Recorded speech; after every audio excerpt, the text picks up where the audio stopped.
News is Saudi Arabia's newspaper of record for the past 50 years.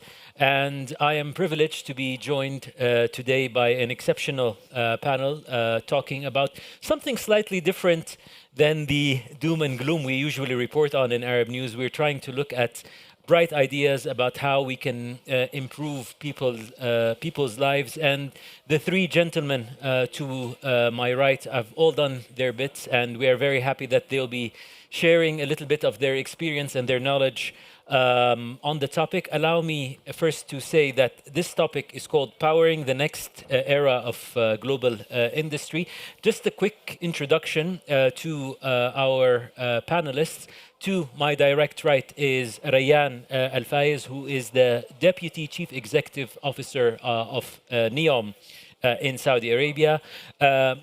Next to him, Marco Arcelli, who is the CEO of Aqua Power. And last but certainly not least, Federico Torti, who leads the Global Lighthouse Network here at the World Economic Forum. So with that introduction, allow me to, first of all, just give you a brief summary about what we'll be talking about, and then we'll jump straight into the conversation. As we gather here in Davos in the beginning of 2026, the global industrial landscape is undergoing one of its most significant transformation, if not the most significant transformation in half a century. We are, of course, talking about the convergence of artificial intelligence, automation, and advanced manufacturing. These changes aren't just reshaping factories and industrial hubs, they are redefining economic strategy, competitiveness, and national resilience. Now, in this morning, in the early morning sessions, we've talked about cities, we've talked about how in the planning, people are being put before policies, and then you reverse engineer backwards. And in this panel, we will continue in the same direction of that conversation. Allow me to start with Rayyan. Rayyan, advancements in technology and other global shifts are creating opportunities for emerging economies, obviously. I want to ask you about NEOM. How is NEOM positioned to leverage Saudi Arabia's natural advantages to anchor the next wave of advanced and clean industries? Thank you very much. First of all, thanks everyone for being here. And it's always a pleasure being with my esteemed panelists, and thanks Faisal for moderating this. As we all know, the kingdom over the last 10 years has gone through its own journey of industrial diversification. Entering into advanced and clean industries. And NEOM is spearheading that through our industrial city, Oxagon. So Oxagon is there positioned to attract and diversify the kingdom's economy into advanced and clean industries and manufacturing. What NEOM's strategy within Oxagon has been is lay down the infrastructure and let investors come in and build what actually competitively makes sense in Oxagon and NEOM. And we've also, although we've tried many different industries, we found success in 3 specific industries. And that success has been validated by third-party capital coming in and investing in NEOM. The first, which is the oldest, is NEOM green hydrogen as a sector. And obviously, we're building the largest green hydrogen company in the world. It's 90% complete, should be up and running in 2027 in partnership with Marco and Aqua Power and Air Products from the States. The second cluster of industries where we found real success is renewables manufacturing. We've signed 3 JVs. Actually, we're not a JV partner in those. Those are between PIF, Vision Investments, and 3 different Chinese companies who are coming and setting up shop, actually manufacturing of renewable manufacturing at a scale that's been rarely done outside of China, both solar and wind blade manufacturing, solar panel manufacturing, and wafer manufacturing through 3 different Chinese companies who are leaders in their fields, Envision, TZE, and Jinko. All of those are actually looking forward to start breaking ground this year. And the third cluster of industries that we found success is AI and data centers. And the reason why all these industries decided, and that is in the form of a 1.5 gigawatt data center, green AI data center being built by DataVolt, which was announced a year ago, and looking forward to starting the construction this year. And that again is not we're just a tenant, a landlord, and we found private sector capital interested to invest through the competitive advantages that we've seen. And those can be summarized into four. Number one, digital infrastructure, more than 400 kilometers of fiber, 2 subsea cables linking NEOM to the rest of the world. That infrastructure has been built and has now been found to be attractive to global players to come and set up in NEOM. Secondly, abundance of cost-effective solar and wind power. And Mark is obviously an expert in this, and he can probably talk about this better than anyone, but we were fortunate to be in a position to capture that. Third is really infrastructure and land that is ready for tenants to come in to plug and play and immediately start manufacturing. And fourth is the location. The location is not only strategic from the kingdom, but also in connection to the rest of the world through the port of NEOM. It's the first port coming out of the Suez Canal on the kingdom side.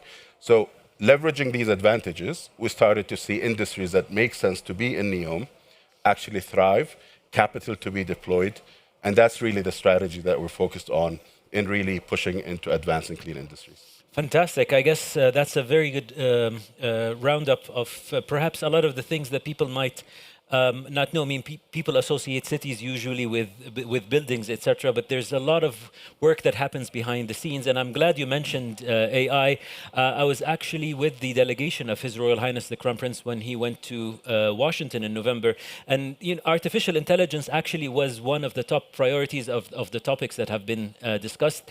For those who want a bit of context, Saudi Arabia is very well positioned to have a competitive edge given the size, the geographical size of the kingdom, the low cost of producing energy, and the fact that the majority of the country is at a very young age. But this is a very good segue to go to my next question, which is to Federico. Given what we've just heard from Rayyan, I want to ask you, what are some of the most significant forces reshaping the global industry and the global industrial economy, and how could these be leveraged to remain competitive over the next decade? Of course, you have a very fair, good view on things working from here across different countries. So might you want to shed a bit of insight into that topic? Thank you so much. Thanks for the question, and thanks for hosting me to this panel. I would love to start maybe splitting the question in three. Yeah. Starting from the forces, going into what is the response that we see from the organizations worldwide, and then going into the opportunity for the next decade in value creation. I think it doesn't come as a surprise if I say that the volatility that we are seeing these days in supply chains worldwide is no longer something that could be considered cyclical. It is structural. So uncertainty is something that companies need to deal with today. We've been doing a lot of research on this topic recently with our Advanced Manufacturing Global Future Council. Is a sort of a think tank with our community leaders. We recently published a paper, but we modeled 8 of these forces that are driving uncertainty across supply chains. Again, I would quickly, briefly mention them, but they will not sound new to anyone. If I mention geopolitics and some trade tensions, and overall, I think a decreased level of cooperation globally, which is also something was one of our core themes at the World Economic Forum annual meeting this year. Definitely looking into how fast technology cycles are evolving. AI is the driver, but there's many more coming. Yeah. So that's difficult to cope with for many companies. Then you have natural disasters. Don't forget about 2025. We've seen a lot of floodings, droughts around the world. That impacts, of course, also shipments. There's cybersecurity risks. It increased. That's, of course, related to the cycle of AI. But that's one probably of the most underestimated threats from an executive perspective. We have seen probably the biggest in terms of economic value damage last year with the CrowdStrike hack. So it is, maybe the last one, which is really relevant, is the talent shortage and talent gap. There's many others, but again, this is all to say they're here to stay. So companies and countries need to cope with that. There's also the combination between two emerging trends or two driving forces, the transformation when it comes to energy transformation and the AI transformation. This combined puts countries under pressure, but it offers great opportunities to emerging countries to leverage these things, because manufacturing is moving more into countries that will offer, and I'm very glad to hear part of what Ryan just said, infrastructure, intelligent infrastructure, connectivity, talent, and low carbon and low cost energy. So these are fundamental ingredients for companies to move. Now, what is the response? Supply chains are definitely rewiring. So we see this shift in manufacturing investments. And this is, we call this country competitiveness. We're doing research also on country competitiveness. We think this is going to be a big driver. So those regions around the world that will be investing in the right factors will be the one attracting manufacturing investments. So this is something that will be a value creation driver for the future. Do not forget about automation. So physical systems are automating at speed, not just factories, ports, all sorts. So, and this is not mostly replacing humans with robots. This is more finding the right balance between people, workers, and machines. There's a new mix of these two ingredients, right? And just to maybe close on the opportunities, we have one initiative called the Global Lighthouse Network. It's a large 8 years research at the moment on the most advanced factories and industrial sites around the world. We do this research every 6 months to understand and look for the most operationally excellent sites. It's very clear. We are not going, who is going to be winning in the next decade will do that by having a holistic and comprehensive approach into industry transformation. It's not by running pilots, and it's not by incremental improvements on metrics. It's going to have this holistic mindset of transforming together, like our lighthouses. They push together productivity, resilience of their value chain, talent empowerment. They still chase decarbonization of their supply chains, and the customer centricity is a new element. They try to focus on what the customer wants and do it faster. That brings agility and resilience to their operations and their value chains. So, and I think in all of this, just to summarize, I think NEOM is well positioned to be a main player, right? Driving this systemic transformation and not technology-driven, systemic transformation, which is pulling together public and private cooperation from start. So it's definitely looking good. No, absolutely. And, you know, as they say, there are people who make it happen, there are people who watch it happen, and there are people who ask, what happened? And actually, I was very telling walking here on the promenade in Davos. There was one of the posters that said, you know, you have a choice. You either lead AI or let AI lead you. Now, we've talked about the willingness to change. We need to talk also a little bit about scalability and a capacity, but also upcoming opportunities. And sometimes people just don't realize where the opportunity is. This is certainly not the case for Aqua Power. Marco, you operate in 15 countries, and your largest pipeline is now in Saudi Arabia. Correct me if I'm wrong. But what makes the kingdom such a compelling market for giga-scale renewable energy deployment? Yes, that's a great question. And of course, let me focus on Saudi Arabia, but I would like to elaborate more that the second biggest country for us is Uzbekistan. And Uzbekistan, I would have never put on the map for energy transition. Yeah. You know, KSA with Vision 2030, you would expect. Yes. It's big, large, you know, it's relevant. So I try to look at what brings them together, and I think that there are three elements that are common to both. And that's what we look increasingly in countries when we expand. So the first one is leadership with a vision. And I think that today in the world, Saudi Arabia is the most consistent and the country that is delivering without uncertainty. You know, there might be discussions, rumors about, but this project is being, you know, rebalanced and shifted out. Of course, you know, because you time it to the demand and you time it to new priorities. We had Expo 2030, we had the World Cup. Of course, the total money is the same, so you need to rebalance in order to go to the different priorities. So that's what you see today in Saudi Arabia, where I always say that in a world that is riddled with uncertainty and fear for the future, when you are in Saudi Arabia, is a country where you can really smell the hope. You can sense it with all the change that is going on, economical, social, geopolitical. It's a country that today is at the center of the world, speaks with China and the United States, with Russia and Ukraine, with Europe and Southeast Asia and Africa, and looks to partner to solve problems and to develop domestically, but also abroad. So this vision is unparalleled. And for us, it benefits because with all the decarbonization program to basically remove 270 million, more or less, tons of CO2 by moving from 100% oil fired to 50-50 gas and renewables in a few years, there's a big volume.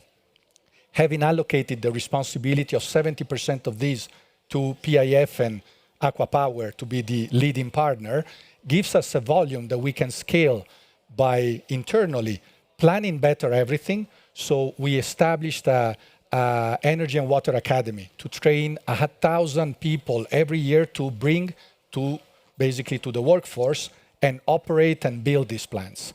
And the supply chain and the logistics and the financing. So basically that allows us to have this visibility to extract synergies and achieve the lowest cost to then support the growth of the economy. We achieve the lowest cost in everything. Water, hydrogen, I would argue, because it's the only project that is under construction in the world. So that says something. And I would like to come later at the green hydrogen. So leadership, but it's not enough. The second is the dialogue with the investors. So, you know, we have ministers that never sleeps, you know, deputy ministers who never sleeps, we never sleep. And I think that the point is because we talk and we say, okay, so now that's the vision, how do we make it happen? And it's not just simply to give KPIs, come back and, you know, I see or, you know, I whip you if you didn't meet them. It's really to say, what do you need domestically and to expand abroad and to bring this wealth of growth and affordable commodities around the world with a big stabilizing impact in Africa, in Central Asia, where Aqua Power is the biggest investor. We're investing 15 billion in Central Asia, $9 billion in Africa. We're the biggest investor there. We couldn't do it. We would be no one without Saudi Arabia behind us and the scale that we have here and the relationship that we have there. And the third one is quick execution. So, you know, if you're missing one of the three, then you don't get the big picture. And the quick execution requires boldness. And I think that we see it with the NEOM Green Hydrogen project. Air Products came, believed in the future, and signed the offtake agreement. NEOM and Aqua Power believed in the project, and we invested and we engineered to make it the most effective from enabler standpoint from NEOM, from the technical solution, the project financing. It's one of the largest project financing in the world. It's about $6.4 billion that we receive from 23 banking institutions from around the world, from Japan to the US to regional banks. So that's what makes today's Saudi Arabia special, and I would argue the leader in the world. Absolutely. Speaking about being the leader of the world, we hear a lot about data being the new oil. Rayan, you alluded to this point in your first answer, and when you talked about the three areas, I spoke a little bit about how much emphasis I've seen during the last trip to the United States on artificial intelligence and the way Saudi Arabia has strategically positioned itself when it comes to AI. But within the kingdom itself, when we talk about developing the industry, how is NEOM positioned compared to other areas in the kingdom when it comes to AI and data centers? So we first have to understand the global context. The global context today, total demand for AI data centers is about 80 to 90 gigawatts. Expectation is for it to reach about 200 by 2030 and 300 by 2035. That's a significant amount of demand coming into the market that is not matched by supply everywhere or imbalanced supply. So we expect places like Africa and Europe to be in deficit, so net importers of data, other places like North America to be net exporters of data. Why is this relevant to the kingdom? It's relevant to the kingdom because the kingdom at that point can play a very big role in exporting data to the regions that are in deficit and don't have the supply that matches the demand. We expect the kingdom to create 8 gigawatts of supply by 2035 against a domestic demand of 3.2 gigawatts, which provides an opportunity for more than 4 gigawatts of export. And why is this relevant to NEOM? Because NEOM is very well positioned as a starting point from a location for most efficient location from reach, redundancy, and latency. So NEOM's location offers less than 60 millisecond redundancy for 50% of the global population. We're linked to global infrastructure that's linking the Gulf to the Mediterranean and to Africa. We also have the advantage of offering the fastest go-to-market. We have the land ready. We have more than 1.5 kilometers of land ready with pre-built infrastructure, with carrier-neutral digital infrastructure, and pre-built energy and water infrastructure. So for any tenant who wants to come to NEOM, the land is ready and no time needs to be wasted to develop the land.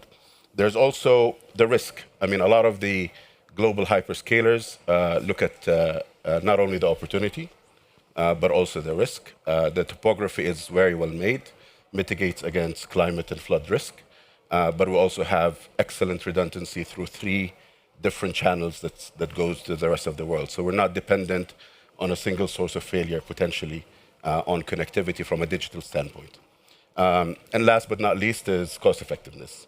And as Marco mentioned, not only the cost effectiveness of the land lease that we have, but also cost effectiveness of the power through an ideal wind and solar energy mix, as well as hydrogen, ultimately potentially to be fed into the data center. But also NEOM is has much more favorable climate than the rest of the kingdom that offers a 1.4 power usage efficiency compared to a global average of 1.56, and other averages, obviously, across the region that are much higher, given the climate that we have. So all of this coming together provides an excellent opportunity for NEOM to offer an export-oriented data center hub and data center factory, and that's why we're seeing the demand and the interest come in. We're setting up the infrastructure.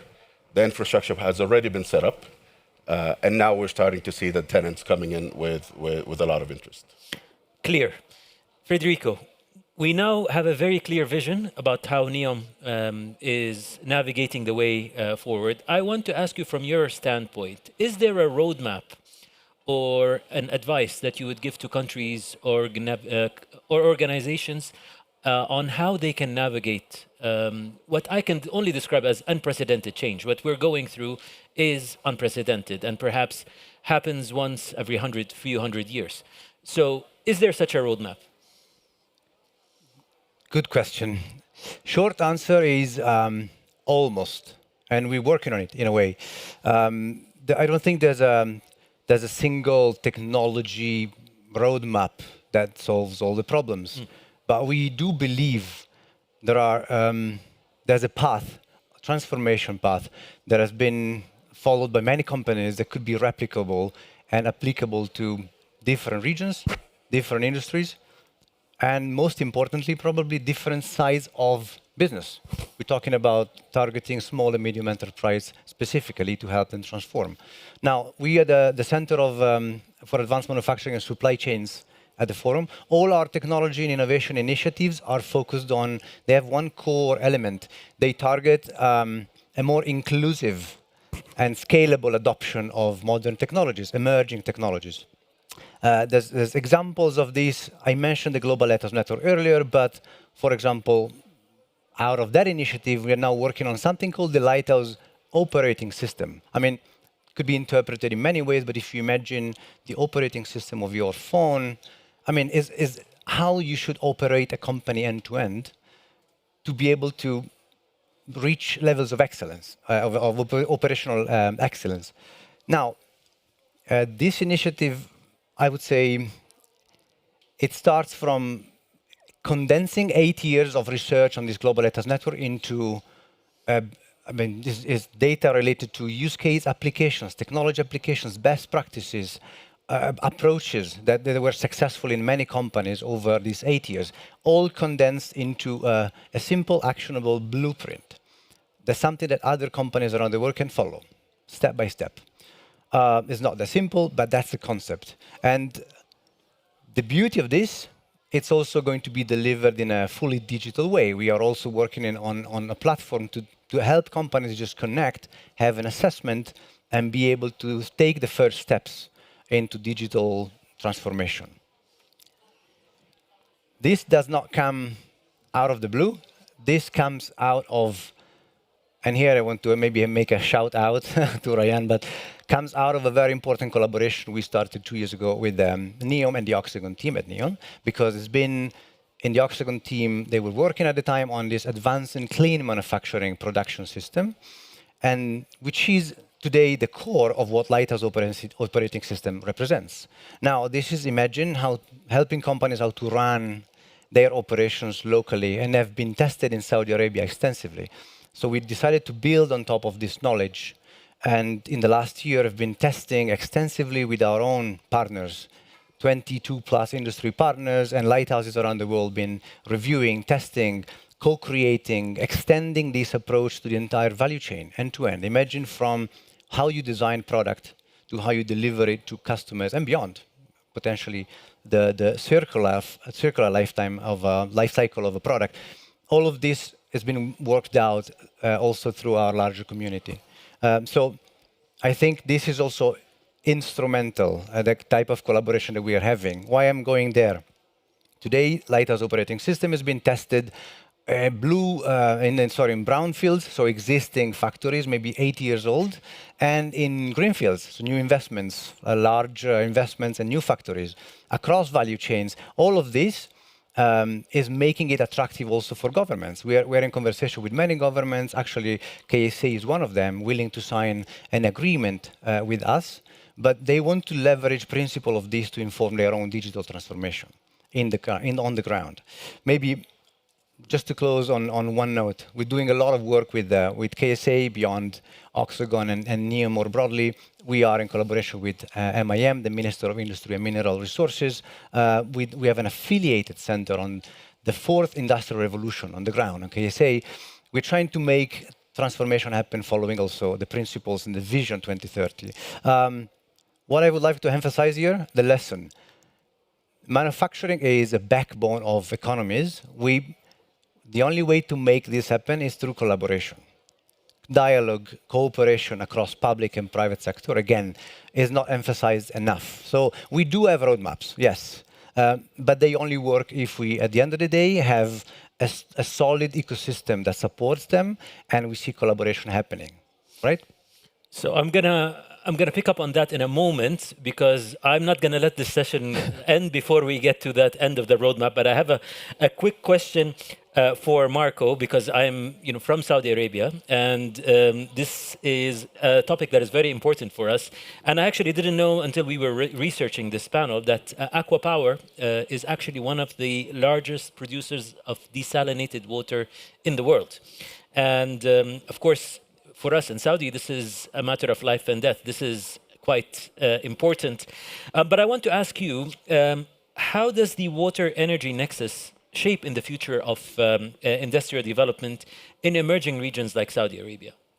Yes. So ACWA Power is the largest water desalination company in the world for drinking water from seawater.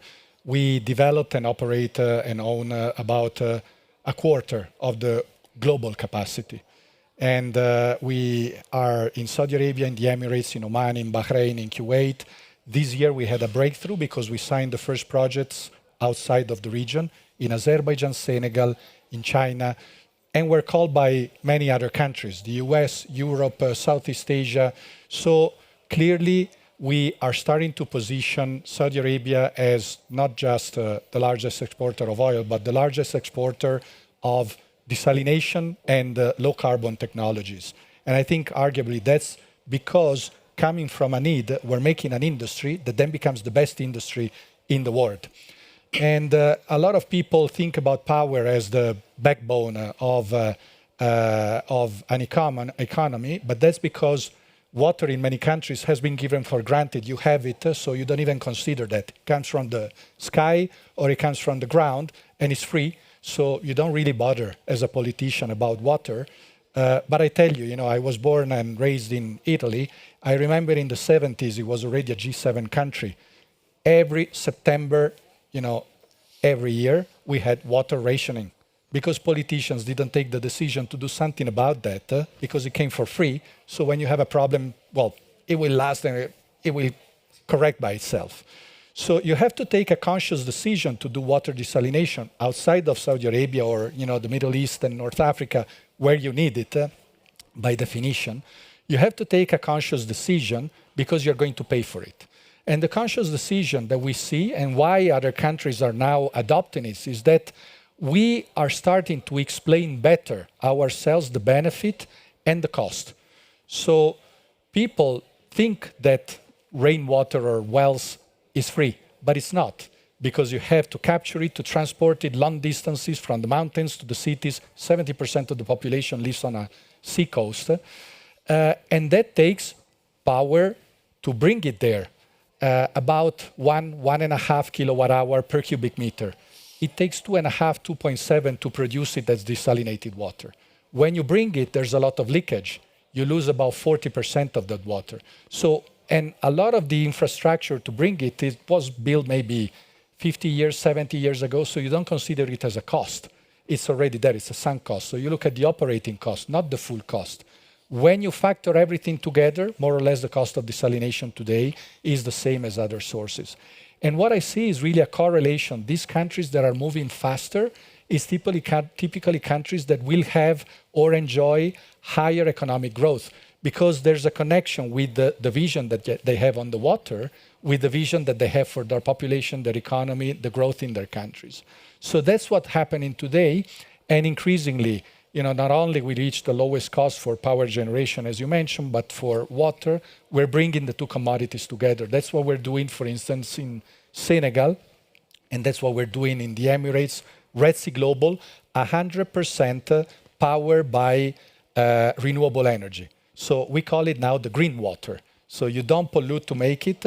It's cheap to bring it to the population, and increasingly we see it as a future industry that Saudi Arabia will be the leader in the world. Hopefully, as long as the color is not green, I think we will be okay. We'll make it blue. Okay, thank you.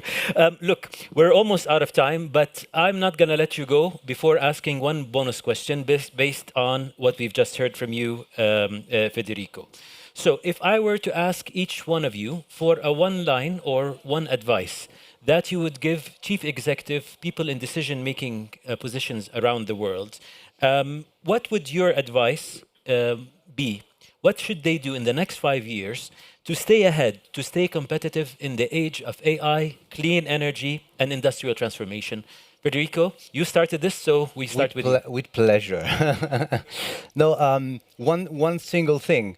It's, again, I connected with the collaboration, but it goes beyond, and that's the principle behind our Global Ethos Network. Opening, sharing, the value of connecting with peers in different industries that are solving your own problems, very similar, through similar technologies, but have completely different approaches. It's invaluable. Most of the time in the industry, it gets clustered in your own, in your own space, in your own silo. So open up, connect, and make best use of forums like this to be able to get different peripheral views on how to solve problems. Open and collaborate. Fantastic. Marco, what would your That's a great point, because I echo that. I think that Aqua Power is a catalyst of great ideas. So on technology, on the engineer solution, on financing, we bring it all together and we make it the most competitive, most affordable, the cleaner, the fastest, the simplest. So you cannot be good at everything. So for us, it's really selecting and inviting all the right partners across the projects, and for everybody is to think that way. So it's going to be more about cooperation. I come from a war 20 years ago where you were competing 100% of the project, my technology I develop, and I don't give it to anybody. That world is dead. We need to come together and we need to cooperate because it's an economies of speed, not an economies of scale anymore to thrive and be the best one around. I think that's quite a headline. Economies of speed, not economies of scale. Fantastic, good to know. Last but certainly, but not least, Rayan, what's your piece of advice? I think I echo and agree with what my colleagues mentioned, and I do believe we as NEO benefit a lot from that kind of collaboration, not only specifically with my colleagues here, but with the broader environment. But I also want to say not to forget and not to repeat a theme that I was part of yesterday, invest in talent.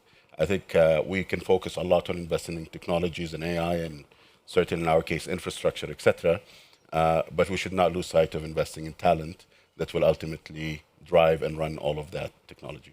Fantastic. And I think with those three pieces of wisdom, I can safely say mission accomplished. And thank you for joining us for this Italian-Saudi session, as it turned out.